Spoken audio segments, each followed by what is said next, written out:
ব্যাসদেব নাকি? ঠিক বলছিস তো? আমার মনে হয় ভুল বলছি। প্রথমেই কথাটা ভুল বললাম। ব্যাসদেব লেখেননি, ব্যাসদেব বলিয়েছিলেন, লিখেছিলেন গণপতি, যার নাম হচ্ছে গণেশ। একটা শর্ত হলো আমি কলম চালালে কলম বন্ধ হবে না। বলে ঠিক আছে, আমি যা বলবো তুমি মানে বুঝে বুঝে লিখবে। আরম্ভ করে দিলেন আদি পর্ব। 60 লক্ষ শ্লোকা হয়ে মহাভারত লিখতে লাগলেন। গণপতি 2 হাতে কলম ধরে লিখতে লেগেছে, আর বলতে পারছে না। তখন বেদব্যাস একটু ছলনা করলেন। যুধিষ্ঠির জাতা কন্যা নকুলেন বিবাহিতা, সহদেব পূজিতা কন্যা সা কন্যা বরদা ভবে। গণপতি কলম ফেলে দিতে বলছে, আর আমি লিখব না। কেন লিখবে না? বলে আপনি যেটা বললেন এটা কোনোদিন ধর্মগ্রন্থ হবে না। যুধিষ্ঠিরের মেয়ে নকুল বিবাহ করবে, সহদেব মেয়েটাকে পূজা করবে, আপনি বলছেন এর মতো মেয়ে জগতের বুকে আর আসবে না, আসবে না, আসবে না। বেদব্যাস বললেন আমি ঠিকই বলেছি গণপতি মহাশয়। বলে কি করে ঠিক বললেন আমাকে বোঝান। বলে বুঝিয়ে দিলে আবার লিখবেন তো? বললে লিখব। বলে জগতের বুকে একটা লোকের নামই কি যুধিষ্ঠির থাকবে, আর কেউ থাকতে পারে না? বলে পারে। কে সে ব্যক্তি? বলে কেন আপনার দাদু? বলে আমার দাদু আপনার মায়ের বাবা, যার নাম হচ্ছে হিমালয়, তার একটা নাম হচ্ছে যুধিষ্ঠির। যুধিষ্ঠির জাতা কন্যা। তাহলে যুধিষ্ঠিরের মেয়েটাকে? গণপতি বলছে আমার মা। তাহলে তোমার মায়ের বিবাহ হলো কার সঙ্গে? বলে আমার বাবার সঙ্গে। তাহলে তোমার বাবার নাম? বলে শিব, ধনঞ্জয়, মৃত্যুঞ্জয়, অনেক নাম বললো। বলে ওই নামের মধ্যে আর একটা নাম আছে তুমি জানো না, নামটা হচ্ছে নকুল। সহদেব পূজিতা কন্যা। বলে স্বর্গের দেবতাদের বলে সহদেব, দেবতারা ওই মেয়েটাকে পূজা করবে, সা কন্যা বরদা ভবে। এর মতো কন্যা জগতের বুকে আর আসবে না, আসবে না, আসবে না। গণপতি আবার কলম, একে বলে ব্যাসকুট। আবার কলম ধরলেন, আবার কিছুক্ষণ লেখার পরে আবার বাড়িয়ে দেন। রাগ হয়ে গেছে বেদব্যাসের। গোমাংস পতিতাঙ্গে দৃষ্টা খণ্ড খণ্ডময়ী তলে, কাকশিবা ঘৃণ্যতি পশ্রুতি পণ্ডিত জোনা। রাগ হয়ে গেছে বেদব্যাস, রাগ করে লাফিয়ে উঠেছে। গোমাংস পতিতাঙ্গে দৃষ্টা খণ্ড খণ্ডময়ী তলে। গণপতি কলম ছুঁড়ে ফেলে দিয়েছে, আমি আর লিখব না। সনাতন ধর্মের মধ্যে গোমাংস। বেদব্যাস বললেন গণপতি আপনি ভেবে দেখুন, কাকশিবা ঘৃণ্যতি, এই মাংস কাকশিগালে খেতে জানে না, ঘৃণা করছে। আর কাকশিগালে মাংস খাবেন, এটা হয়? নিচ্ছে কারা? পণ্ডিত জনা, যারা পণ্ডিত ব্যক্তি। গোময় পর্বতের অংশ শালগ্রাম শিলারূপে জগতের বুকে পতিত হলো। কাকশিগালের মর্ম জানো না? এই নিয়ে কটা মুসলমান কদিন খুব নেড়ে নাচিয়ে দেখল, বুঝতে পারেন। এটা হচ্ছে দ্বিতীয় ব্যাসকুট। এই মহাভারত আছে 60 লক্ষ শ্লোকে, আর 8000 ব্যাসকুট আছে, আলাদা বই কিনতে পাওয়া যায়। এই মহাভারতখানা লিখতে গিয়ে বেদব্যাস 8000 ব্যাসকুটের জন্ম দিয়েছেন। তার মধ্যে দুটো বাবা শোনালাম।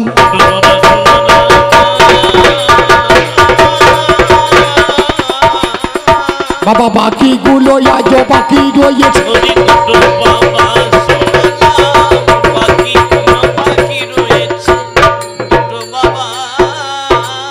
তাহলে আলোচনাটা বড় মধুর। 60 লক্ষ শ্লোক, তার মধ্যে 30 লক্ষ দেবলোকে দিলেন, 15 লক্ষ গন্ধর্ব লোকে, 14 লক্ষ পিতৃলোকে, 59 লক্ষ চলে গেল। 1 লক্ষ দিলেন আমাদেরকে, এই জীবদের মর্তধামে। সেই 1 লক্ষ শ্লোক আপনার, এটা বর্ধমানই বটে নাকি? এই বর্ধমান জেলারই একটা ছেলে সিঙ্গি গ্রাম, আমি কয়েকবার গেছি আর ওখানে গান করতে। ওই সিঙ্গি গ্রামের ছেলে কাশিরাম দাস মহাশয়, তিনি রচনা করলেন, বাংলায় অনুবাদ করে দিলেন।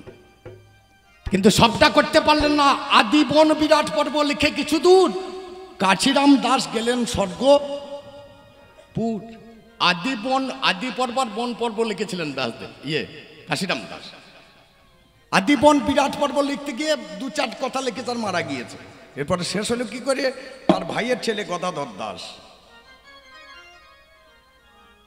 তারপর আমরা সেই মহাভারত পেলাম। মহাভারতের প্রতি পরিচ্ছেদ শেষ করার আগে লেখা আছে, মহাভারতের কথা মৃত্যুর সমান, কাশিরাম দাস কয় শুনে পুণ্যবান। মহাভারতে আরো কথা অমৃত সমান। মহাভারতের মধ্যে 13টা কথা আছে, যে কটি চমৃত। আজ আলোচনা ভালো দিয়েছে।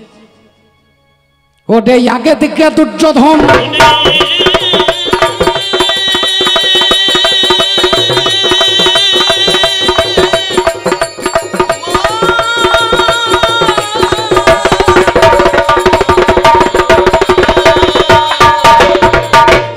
অন্যদিকে কৃষ্ণধন।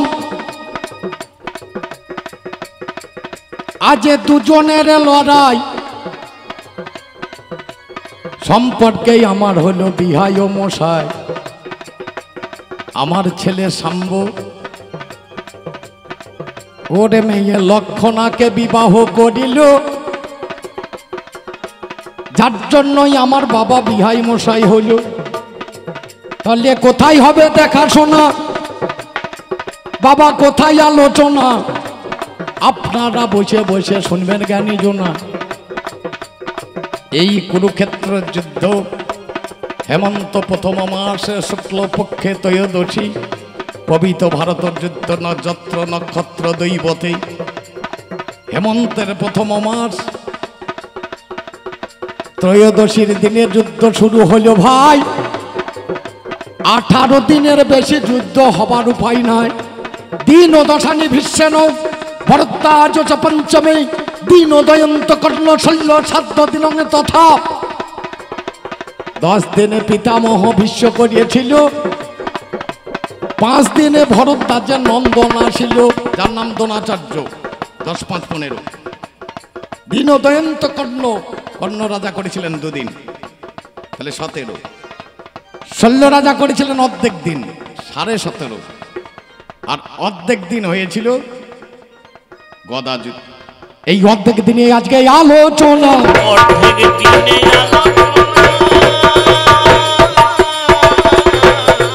বাবা গদা পড়বে আজকে আলোচনা, শুনবেন যতই আমার সুধী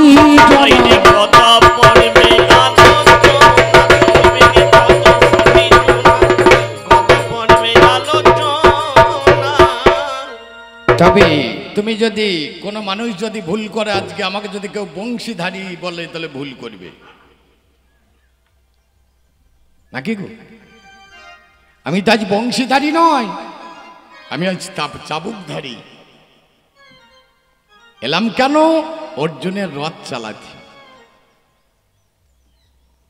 এসে যখন দেখলাম 17.5 দিন যুদ্ধ শেষ হয়ে গেছে, অর্ধেক দিন যুদ্ধের যে মূল নামজাত দুর্যোধন, তাকে খুঁজে পাওয়া গেল না।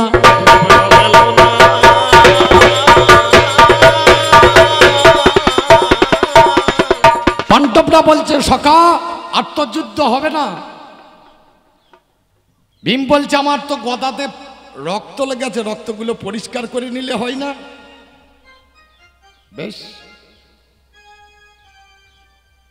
তাহলে যাবে কোথায়? বলছে হ্রদ একটা আছে কুরুক্ষেত্রের দক্ষিণ প্রান্তে একটা হ্রদের সৃষ্টি হয়েছে, তার নাম দৈপায়ন। এই দৈপায়ন হ্রদে অস্ত্র শস্ত্রগুলো জলে পরিষ্কার করে নিয়ে ওগো রথে নিয়ে চলে যায়। একটা মেয়ে করো জোরে দাঁড়ালো, ওগো আমার ভগবান তুমি শুনে চলো। কি হয়েছে আপনার? যারে খুঁজে বেড়াচ্ছেন সে জলেরও তলায়, ওই মেয়েটা খবর দিল শোনো ভাই মশাই। ভীম এসে যখন গদাটাকে বাড়িয়ে বাড়িয়ে পরিষ্কার করতে লাগলো, অমনি ভেসিয়ে উঠেছে। এইখানে এই দৈপায়ন হ্রদের তীরে দাঁড়িয়ে আজ তোমার সঙ্গে আমার আলোচনা। আলোচনাটা কিসের? যে মেয়েটা আমাকে দেখিয়ে দিল তুমি জলের তলায় ডুবেছ, বলতে পারো ভাই কি অপরাধ করিয়েছিলে ওই মেয়েটার কাছে?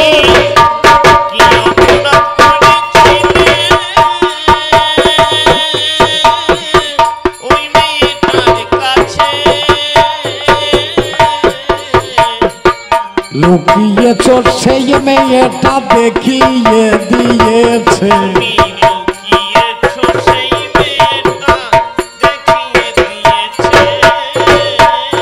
বলো কি অপরাধ করেছি,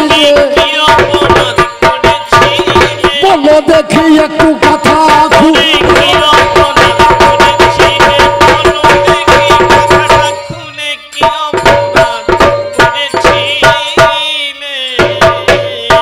কাছে গেলাম যতই হোক কুটুম মানুষ নাকি বলুন, আত্মীয় স্বজন গ্রামে এলে তাকে সম্মান করা কর্তব্য। আমিও কাছে গিয়ে দিলাম, ভাই মশাই তুমি ভালো আছো তো, ভালো আছো তো, ভালো আছো তো, তুমি ভালো আছো তো, শুনতে আমার বড় বাবা বিহাই মশাই ভালো আছো তো, আমার কথা শোনা, বিহাই মশাই ভালো আছো তো। দুখানা জিজ্ঞাসা করে দিয়েছি। প্রথম জিজ্ঞাসা, যে মেয়েটা আমাদেরকে দেখিয়ে দিল তুমি দই পায়নের জলে ডুবেছে, কি অপরাধ করেছিলে? 2 নম্বর জিজ্ঞাসা, ভাই মশাই ভালো আছো তো? দুটি কথা বলে দিই। তবে আমি বুঝতে পারছি না, আমি জানি যারা ক্ষত্রিয়, যাদের শরীরে ক্ষত্রিয় রক্ত বহমান, তারা কোনোদিন যুদ্ধ পরিত্যাগ করবে না। তুমি যুদ্ধ পরিত্যাগ করে এসে জলের তলায় ডুবলে, তাহলে জলের তলায় মানুষ ডুবে থাকতে পারে কতক্ষণ? বিচার আপনাদের, 1 মিনিট, 2 মিনিট? বেঈমাশাই তোমাকে আমি জিজ্ঞেস করছি, এই জলের তলায় ডুবে থাকা যায় কি করে? যায় যোগ শিখলে। যোগটা কি? কুম্ভক, রেচক, পূরক আর কুম্ভক। ওখানে আমার জিজ্ঞাসা নয়। রেচক মানে ত্যাগ করা, পূরক মানে শ্বাসটাকে গ্রহণ করা, আর কুম্ভক মানে শ্বাসটাকে স্থায়ী করা। এই শ্বাসটাকে কেউ যদি স্থায়ী করতে পারে, সে বহুক্ষণ যাবৎ জলে ডুবে থাকতে পারে। বেঈমাশাই আমি তোমাকে জিজ্ঞেস করছি, এই যে জলে ডুবে থাকার কৌশল, কে বা তোমার গুরুদেব বলো আমার কাছে, কেনা তোমার বলো আমার কাছে, এই কৌশল বলো দেখি কে বা শিখিয়েছে। মাই কি কৌশল বলো দেখি কে বা শিখিয়েছে। 3টে কথা বেশ ভালো নয়, আর একখানা জিজ্ঞেস করব। বেঈমশাই তোমার নাম দুর্যোধন, তোমার ভাইয়ের নাম দুঃশাসন, তারপরের নাম দুষ্কর্ণ, দুর্মুখ। তোমরা 100 ভাই, একটা বোন, সবারই 2 দিয়ে নাম নাকি বলুন? লক্ষ্য করুন ভালো। ওটা আমার জিজ্ঞাসা নয়, আমি তোমাকে জিজ্ঞেস করছি পাঁঠার মাংস খাও না কেন?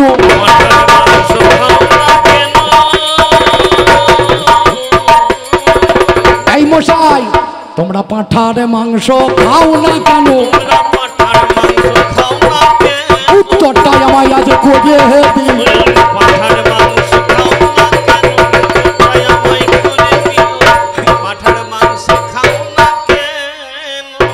আরে বেশি যাবে না বলা, এই তো প্রথম পালা।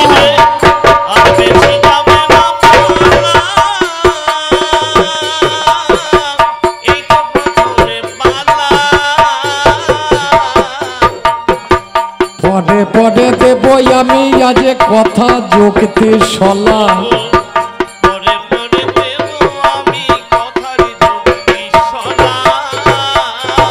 আমি অলেপে অলেপে দিলাম ছাড়ি, একবার কৃষ্ণানন্দ